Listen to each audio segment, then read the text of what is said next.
ورحمة الله وبركاته.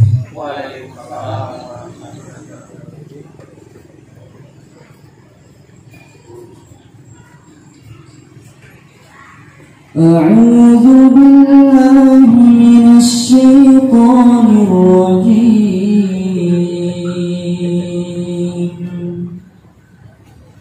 بسم الله الرحمن الرحيم.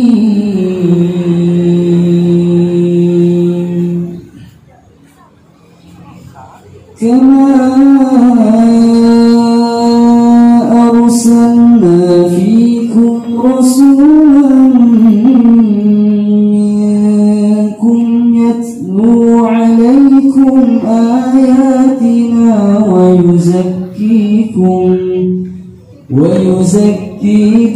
ويعلمكم الكتاب والحكمة ويعلمكم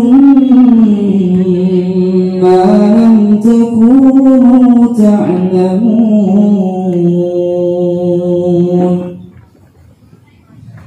فاذكروني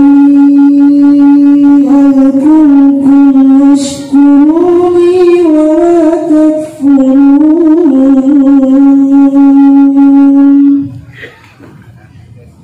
يا أيها الذين آمنوا استعينوا بالصبر والصلاة إن الله مع الصابرين.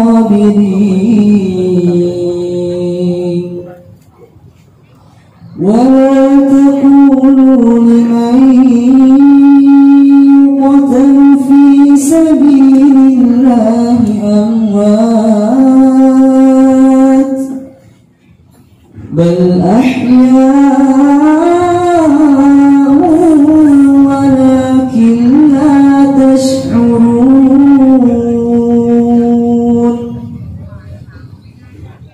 ولنبلونكم بشيء من الخوف والجوع ونقص من الأموال والأنفس والثمرات وبشر الصابرين الذين إذا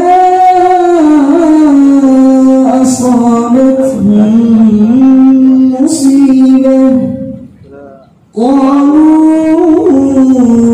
إنا لله وإنا إليه راجعون. أولئك عليهم صلوات من ربهم ورحمة وأولئك هم المهتدون.